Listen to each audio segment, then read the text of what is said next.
どうも、ケイスケです。ついにみんなに言える時がやってきました。こちら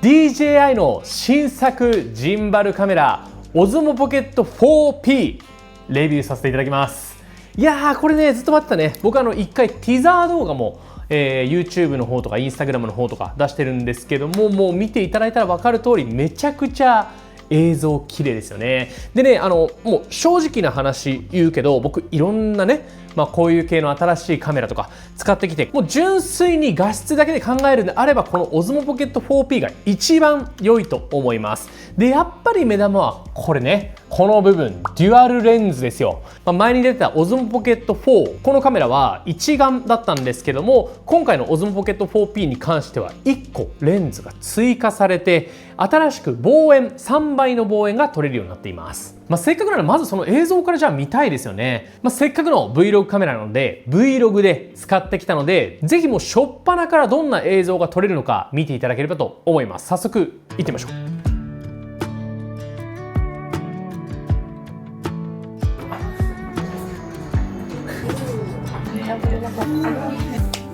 ただきます。Beside the fire, staring at the flames.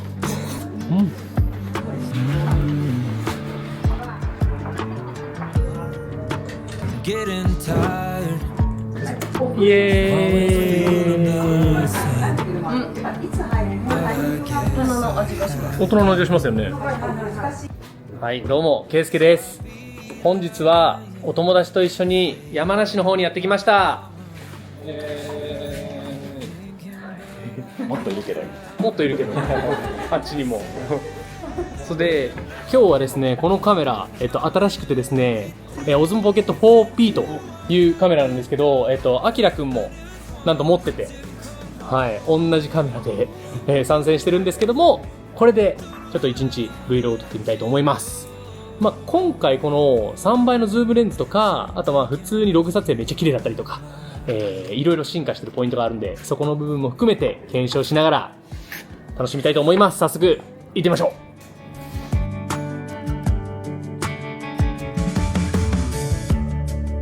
There was a time when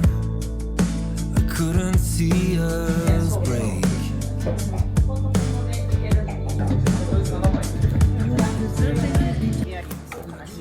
うわ、めちゃくちゃ夕日いい感じじゃん。この集団怖っ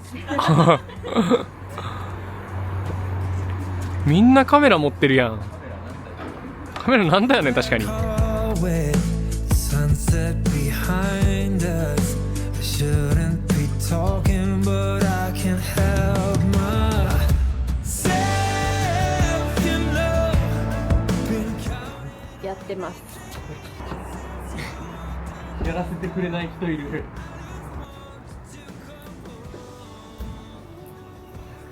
中学生の子供も満足できるみたいな。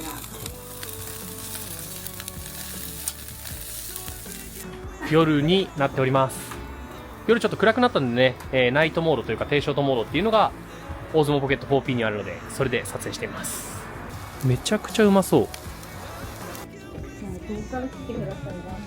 さすがにプロすぎるね。あ、でもちょっと。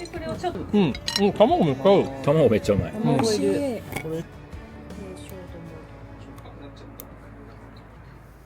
はい、ということで早速作例見ていただいちゃいました。で、ここまで撮れるようになったかと。ね、いろんな映像多分見たと思うんだけど、めちゃくちゃ綺麗じゃない？なんかさ、昼のシーンとかももちろん綺麗だし、今回新しくついた望遠レンズももちろん綺麗だし、あとは夜のシーンとかもね、もうかなり暗かったんですけども、もう相当綺麗に撮れるようになったということで、こうなっちゃうとさ、一眼カメラ持っていく意味ってみたいな話にもなってきちゃいますよね。僕正直一眼カメラ派なんですよ。やっぱ楽しさとしては一眼カメラの方が僕はあるなと思っていて、これはあくまでやっぱ撮りやすさだったりとか映像を記録として残すっていうのに特化してるんですけども、じゃあ撮ってる楽しさ、うわー被写体がボケるとかそういう部分はないので、どっちもトレードオフですよね。とはいえ楽しさだけ追求してでもやっぱ重さのところで、いい映像が撮れなかったりとか、せっかくの瞬間を逃しちゃうっていうこともあったりするのので良し悪しだと思うんですけども、このぐらいまで撮れちゃうともう本当にもうこれも素晴らしいなと思っちゃいますよね。実際じゃあ僕は今後どうやって使っていくのかっていう話は後ほどご紹介するんですが、せっかく作例も見ていただいたので、外観とスペックも見ていきましょう。ケイスケの動画。はい。ということで、こちらが待望のカメラ、Osmo Pocket 4P ですね。どんなカメラかざっくり知ってる人多いと思うんですけども、めちゃくちゃ名作のジンバル型 Vlog カメラ。こちらの Osmo Pocket シリーズ、これは Osmo Pocket 4っていうモデルなんですけども、これの正統後継モデルという形になっております。Osmo Pocket シリーズ大きな特徴としてはやっぱりここの部分ですね。このカメラレンズの部分っていうのが物理的にスタビライズしてくれる機能っていうのがついていてですね、これがついてることによって、かなり画質も良く、あとは手ブレ補正もバチバチに効かせながら動画が撮れるというのが大きな特徴になっています。手ブレ補正が効くっていうところで言うとアクションカメラとか、思い出す人も多いと思うんですけども、あっちのアクションカメラっていうのはこういうね四角いタイプのもので、もちろんね手ブレ補正かなり効くんですけども、本体側でソフトウェアの処理をしてるんで、やっぱりこういう物理的に手ブレ補正をかけるモデルよりかは画質が落ちてしまうという傾向にあります。でさらにこの Osmo Pocket 4P、めちゃくちゃいいのが1インチセンサーっていうのを搭載してるんですよね。この1インチセンサーめちゃくちゃ大きくてですね、最近のフラッグシップスマートフォンとかめちゃくちゃ高いスマホには入ってきたりしてるんですけども、本当に少し前の一眼カメラにも使われてたようなセンサーが使われていて、このセンサーっていうのが大きいと画質にゆとりが出たりとか、あとは暗いところでも綺麗に撮れたりとか、そういうメリットがあったりします。で今回の Osmo Pocket 4P 基本のスペックに関してはこちらの Osmo Pocket 4と一緒です。例えば広角レンズですね、広角レンズ 20mmF2.0 の広角レンズを搭載してて 4K の 240p8 倍のスローモーションまで撮影ができます。写真の画素数としては3700万画素でかなり高解像度で撮れるし、内蔵ストレージも積んでて有線での高速転送もできる。で横動画は最大 4K、 縦動画は最大 3K で撮影ができます。そう僕ねちょっと一個よく言われることがあるんですけども、縦動画 3K デメリットじゃないみたいなことコメントで書かれるんですよ。でこういうね発信をしてて普通に縦動画 3K ですよとか言うと、なんかたまに嫌なコメントついて、お前それデメリットなのになんで言わないねみたいなことを言われたりするんですよ。いやもうこういうコメントに対して本当に声を大にして言いたいんだけど、縦動画 3K は絶対十分。逆に縦動画 4K が必要なシーン、 SNS とかで必要なシーンって教えてほしい。例えば店頭のねポップとかで、こういう大きいサイネージに縦で配置するんであれば確かに 4K 欲しいなと思うシーンはあるかもしれないんだけど、それ以外だと縦で 4K 必要なシーンってないんじゃないかな、ないと思います。それこそ SNS、YouTube とか Instagram とかに関してはフル HD の方が画質良かったりするんですよ。Instagram で 4K アップロードしようとすると 4K でアップロードはできるんだけど、結局圧縮されちゃってフル HD で上げるよりも 4K の方が画質悪く表示されちゃうんですよね。そういうこともあったりするんで、なんなら縦動画はフル HD の方がいいです。なので 3K まであればちょっとズームとかも全然できるんで十分です。絶対多分そこの部分 4K の方が画質いいじゃんと思ってる人も多いかもしれないけど、いやいや縦動画はフル HD で十分だし 3K まであれば後で拡大もできるし、もう本当に 3K であることは全然デメリットじゃないと僕は思っています。これね分かりにくいポイントだと思うんですけども、めちゃめちゃコメント来るので補足でした。ちょっとスペックの続きなんですけども、今まで言ったところに関しては一緒ですと。じゃあ Osmo Pocket 4から 4P に進化したポイントは何なんですかっていうと、新しく追加されたまず望遠レンズですね。こちらの上の部分望遠レンズなんですけども、これも1インチセンサーで 60mm 相当3倍望遠で大きなアップデートがもう2つぐらいあって、もう1個 D-Log2 っていうのに対応してます。こっちはね D-Log 撮影っていうのに対応して、それでもかなり色編集の幅広かったんですけども、新しい Osmo Pocket 4P に関しては D-Log2 っていうのが採用されて、よりダイナミックレンジ広く、最大これ本当にどうやってるのか分かんないんですけど17ストップってことなので、一般的なフルサイズの一眼カメラより広かったりします。そのぐらい白飛び黒つぶれのない映像で撮影ができるという撮影方法が、広角レンズのみではあるんですけど使えます。であとはトラッキングですね。トラッキングもアップデートしてグループトラッキングっていうのができるようになりました。こんだけ望遠レンズ新しいところアップデートされたんですけども、めちゃくちゃ嬉しいのがこのねボディの部分サイズ変わらないんですよ。だから Osmo Pocket 4ないし Osmo Pocket 3で使ったアクセサリーっていうのもほとんど併用できるんですよね。例えばよいしょ、こういうハンドルとかもともとね Osmo Pocket 4につけれましたよってやつあったと思うんですけども、これももちろん Osmo Pocket 4P にはい、こうやってつけることができます。今まで他社製のねベース使ったよって人はそういうのもつけることができますと。で重さとしては Osmo Pocket 4の時が 190g ぐらいだったのが、40g ぐらい重たくはなってるんですけども、でも相当コンパクトですよね。この望遠とか画質に振り切っているのにこのコンパクトさを実現しているというのは素晴らしいと思います。で外観もチェックしていきましょう。はい、こちら Osmo Pocket 4P です。基本的な操作としてはこっちも Osmo Pocket 4と変わらないです。横にスライドしたら電源がつくという形で、スライドした部分にはカスタムボタンと、あとはズームのボタンが追加されていて、これをポチッと押してあげると3倍ズームまでやることができます。でちなみにこのねズームのところ3倍って表示されてるんですけども、ここをねポチッと押してあげると6倍ズームまで行くことができます。最大ね12倍ズームまでできるんですけども、6倍ぐらいまでが、画質を落とすことなく撮影ができるという形です。で普段通りレックボタンがあってジョイスティック、このジョイスティック Osmo Pocket 4からめちゃくちゃ進化して相当いじりやすくなりましたね。これも嬉しい。で、サイドの方にはマイクロ SD を入れる端子がついていますと。でそこの部分には USB-C のポートがあります。でレンズの部分ですね、下が広角レンズ、上が望遠レンズになっていて、フィルターとかつけるときにはこのね実は上の部分がこれを外して新しい広角レンズとかをつけることができますと。で操作に関しては正直 Osmo Pocket 4と変わらないので、ぜひですね僕が上げてる Osmo Pocket 4の設定の動画とか見てくれると嬉しいなと思います。ケイスケの動画、はい、ここまでで作例見てもらって、で外観とスペックご紹介して、じゃあ Osmo Pocket 4とどういうところが違うのっていうところもご紹介した上で、実際にこの Osmo Pocket 4P を使ってみて良かったなと感じたところを、ご紹介していきたいと思うんですけども、まずは1個画質ですね。画質はねもうここまで来たかと、このコンパクトさよ、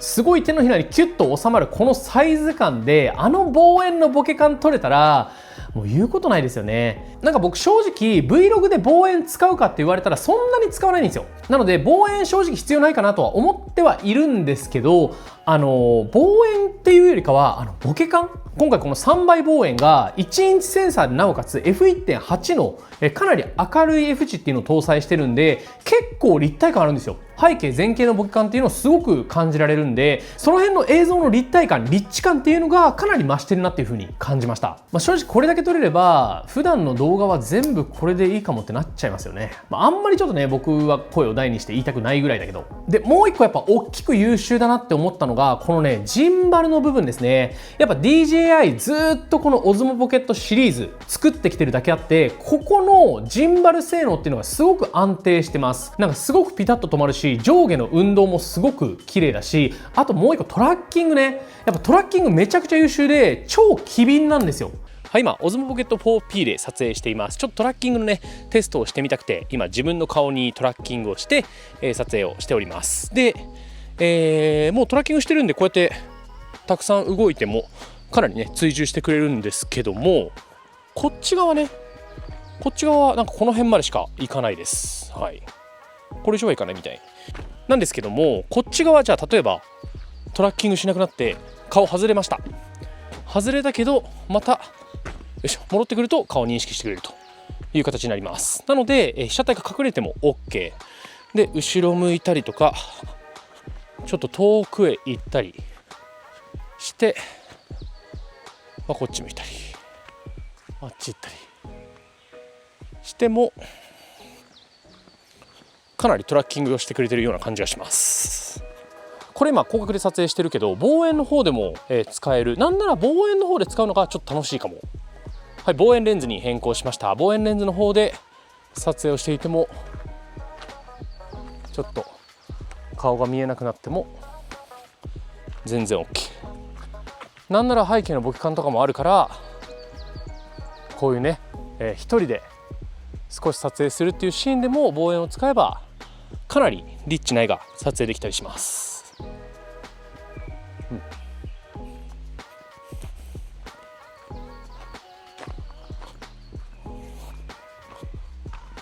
こんな感じです。はい、あとねこの Osmo Pocket のジンバルの動きかなり機敏なので、こうやって結構早めに動いてもトラッキングしてくれます。めちゃくちゃいい感じじゃないでしょうか。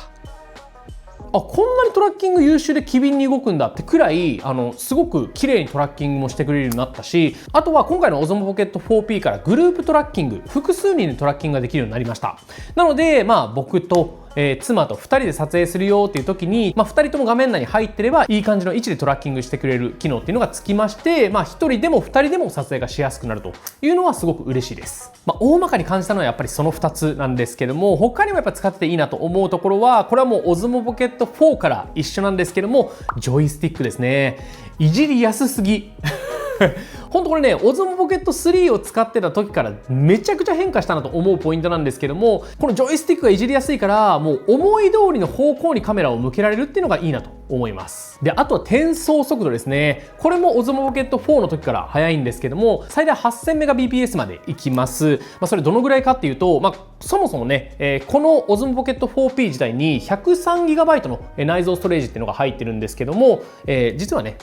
こっちの Osmo Pocket 4の時は 106GB あったんで微妙に減ってはいるんですけども、大してそこは影響なくて、100GB 以上あればめちゃくちゃ多くて 4K でも2時間ぐらい撮影ができたりするんですけども、45GB のものをパソコンに転送しようとして時間計ってみたら約1分半でした。1分36秒ぐらい。超早いよ。これめちゃくちゃ早くて、多分 Osmo Pocket 3とかだったらもう3、4倍かかる。もっとかかるか。5倍ぐらいかかるか。もう10分以上かかると思います。その他スペックとかにもよるんですけども、マイクロ SD だとやっぱり時間かかったりとかするところが、内蔵ストレージめちゃくちゃ転送早くなってるんで、これも推しポイントです。あとは新しい色味ですね。D-Log2 です。これ広角だけしか使えないっていうのがちょっと残念ではあるんですけども、とはいえね、D-Log よりも広いダイナミックレンジで撮影ができるということで、より本格的に色編集したいよって人はこの D-Log2 超おすすめです。ただしプレビュー上若干暗めになってるんで、適正露出、日中は D-Log2 使うのいいと思うんですけども、じゃあちょっと暗くなってきた時どっちがいいかっていうと、多分 D-Log の方がいいと思いますので、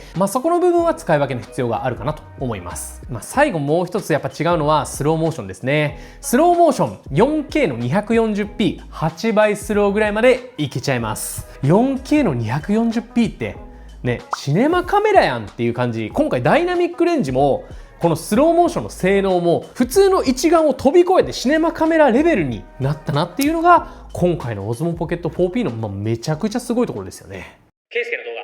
はい、ここまでもう超いいところ紹介してきました。とにかく僕が言いたいのは画質がいいってところ。画質を求めるんであれば、この Osmo Pocket 4P は間違いないです。このちっちゃいカメラの中では飛び抜けてると思う。じゃあもうそんな Osmo Pocket 4P 死角はないのかっていうと、やっぱちょっとね、気になる部分3つぐらいあったんで、その辺も紹介しておきたいなと思います。まず1つ目、バランスですね。Osmo Pocket 4と Osmo Pocket 4P、 こんなにスペックアップをしているのにもかかわらず、このボディの部分はサイズ感一緒。これめちゃくちゃいいポイントなんですけども、やっぱね、このレンズの部分が大きくなって重たいんですよ。でその分 Osmo Pocket 4だったら下のベースつけなくても立てれましたよね。でこれも立つんですけど、やっぱねちょっと安定しないです。わかります？これこのポンって立てた時のなんかこう不安定さ、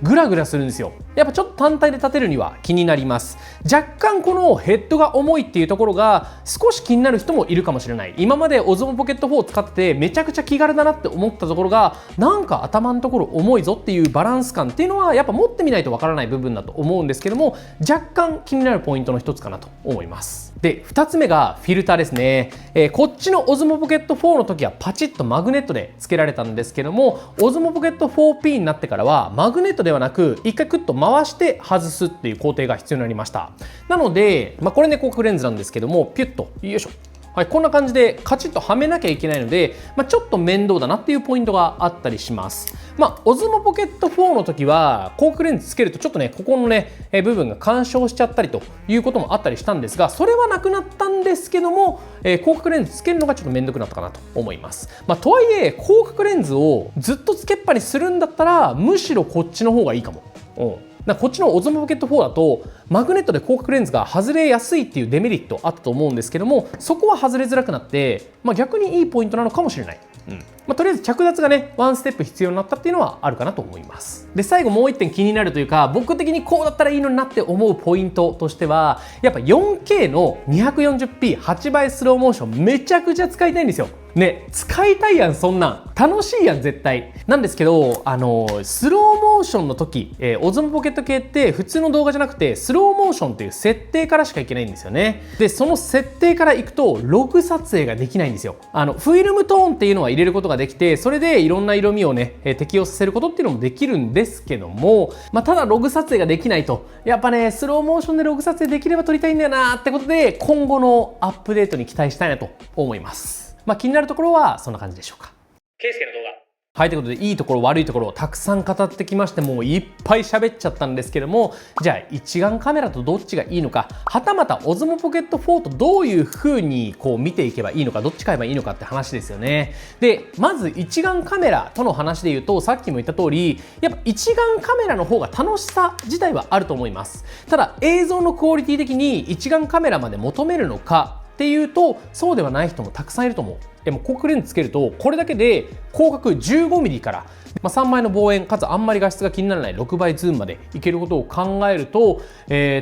なんだ 15mm から 120mm まで使えるカメラが誕生してるんですよね、このサイズ感で。そんなカメラ一眼にはないやん。やっぱそこはこれからカメラを始める人にとってはめちゃくちゃ嬉しいポイントだなっていうふうに思います。じゃあ僕はどうするのかっていうと、やっぱ正直一眼をやめるわけではなくて、一眼と併用してサブカメラとして使っていこうかなと思っています。それはやっぱどうしても絵のリッチさだけで言うと一眼の方が上なシーンもたくさんあって、ダイナミックレンジだけじゃ測れないボケ感だったりとか、あとはレンズを変えることによる表現力の差とか、やっぱその辺はね一眼にしかない魅力なので、僕はね併用していくんですけども、ただね最近僕フィルムカメラとかにもハマっていて、じゃあ一眼カメラを動画で撮ってフィルムカメラも持ってっていうのだともうしんどいじゃん。そんな時にもう今日は動画をこっちに任せて、でフィルムカメラで撮ろう、そういうことができるようになったのは超僕的には嬉しいなと思います。であとオズモポケット4との話なんですけども、オズモポケット4出る時に、いや望遠そんないるかみたいな話したと思います。で望遠素晴らしいって今回話してましたよね。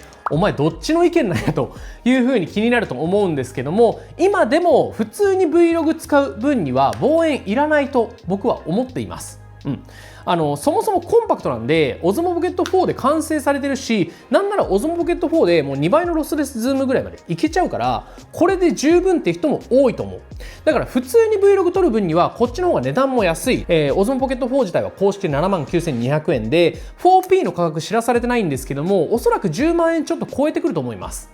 その価格差ある中で望遠が必須な人であれば、もちろんこのオズモポケット 4P 使うといいと思います。あとはやっぱボケ感楽しかったりするんで、そのボケ感を楽しみたい人はこっちのオズモポケット 4P はいいと思います。ただやっぱ気軽さに関してはこっちのオズモポケット4の方が上だし、じゃあ普通の Vlog のシーンで広角以外いつ使うんじゃっていうと、実はそんなに望遠使うシーンも多くないです。もちろんねこれは人のスタイルによるので、望遠めっちゃ使うっていう人もたくさんいらっしゃるとは思います。ただじゃあどう選べばいいのかの話で言うと、やっぱり絵のリッチさだったり望遠がどうしても欲しいって人はこっちのオズモポケット 4P で、それよりもコスパだったりとか、あとはポッケに入るサイズ感、こっちを優先したいよって人はオズモポケット4の方がいいと思います。やっぱ気軽に撮れるっていうのはこっちで、絵の綺麗さをとことん求めるならこっち。それ比較した時にどっちの方が自分には合ってるのかっていうのをちゃんと考えて購入すると失敗しないと思いますので、ぜひ検討してみてください。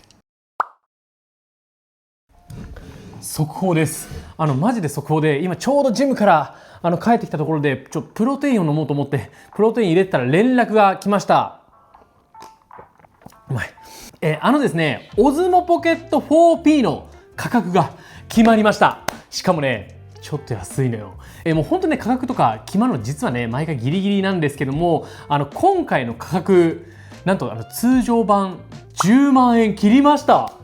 すごくない？いやすごいよね。絶対ねみんななんとなくよぎると思うけど当ててきたよねあれに。いや本当に頑張ってくれたなっていう感じがします。一応ね公式情報によると、標準セットが99,000円で Vlog セットが113,300円という形になります。もう僕の予想としては10万円完全に超えてくると思ったので、まさか通常セットの方だけでも10万円切るとは思ってなかったですね。でですね、ここでどっち買えばいいのかっていう話したいと思うんですけども、要は通常版と、Vlog コンボの方ですね。Vlog セットの方を購入するとこういうポーチとか、いろんなアクセサリーついてくるわけなんですけども、結論僕としてはもう通常版だけでいいと思います。確かにお得かとかを考える。例えばマイク必要とか広角レンズ必要とか、こういうなんかグリップ必要とか、そういうのを一個一個足してって、確かにコンボの方がお得じゃんとはなるんですけども、ただそれ全部使うかって言われると、そうでもない気がするんですよね。僕は結構これ単体で使っちゃいます。というか、この手軽さっていうのがオズモポケットシリーズの魅力だと思ってるんで、じゃあこれにライトがつけられますって言ってもちょっとめんどくさかったりとか、あとワイヤレスマイクとかも、ちょいちょい使いはするんですけども、毎回使うかで言うとあんま使わないです。僕は YouTube 自分で撮るときくらいしか本当に使わないですね。って考えると、おそらく僕の予想では、ライトだけ欲しいのになとか、広角レンズだけ欲しいのになとか、なんかそういう感じで1個だけ欲しいのにみたいな人が多いと思うんですよね。なんかそういう人はコンボじゃなくて普通に1個だけ買った方が安いと思うんで、僕のおすすめとしてはこの通常版プラスなんか欲しいアクセサリーがあったら1個ぐらい買っとくくらいがちょうどいいんじゃないかなと思っています。で、アクセサリーの中でこれだけは買っといた方がいいよっていうものが1個だけあって、それはベースですね。もちろんDJI 純正のこれだけじゃなくてももちろんいいとは思うんですけども、何かしらここの下に三脚っぽいものをつけとかないとやっぱグラグラするので、オズモポケットってね、せっかくこのまま置けたりとかするのが魅力だったりするので、ぜひねこの下につけるベースのアクセサリーっていうのは買った方がいいのかなっていうふうに思います。それ以外は本当に好み、もっと広く撮影したいよって人は広角レンズいいと思うし、あとはライトを使いたい、夜のシーンばっかで撮影するからライト使いたいって人とか、ライト買えばいいと思うし、ミストフィルターとかいろんなアクセサリーあると思いますので、自分にちゃんと合ってるかなっていうのを考えてもらって、将来的にいるかもで無駄なお金使う必要はないので、通常版と欲しいアクセサリーぜひね買ってみてくれると嬉しいなと思います。もちろん全部欲しいんじゃって人は Vlog コンボの方がいいからね、それだけは間違えずに。ケイスケの動画、はい、ということでたくさん語ってきてしまいました。言いたいことをたくさん言いました。もう自分で言えることは全て伝えたと思います。本当にオズモポケットシリーズ僕大好きなカメラで、今後もね絶対に使っていくと思います。なのでですね、こういう部分気になるとか、こういう部分もっと聞きたいよっていうポイントあれば、ぜひですねコメントでいただければまた動画にもしたいと思いますので、ぜひ教えてくれると嬉しいなと思います。またオズモポケット4並びにオズモポケット 4P のリンクに関しては概要欄に貼っておきますので、ぜひチェックしてください。ということで今回の動画はこの辺にしたいと思います。今回の動画いいと思ってくれた方は高評価ボタン、チャンネル登録もぜひよろしくお願いします。それではまた次の動画でお会いしましょう。バイバイ。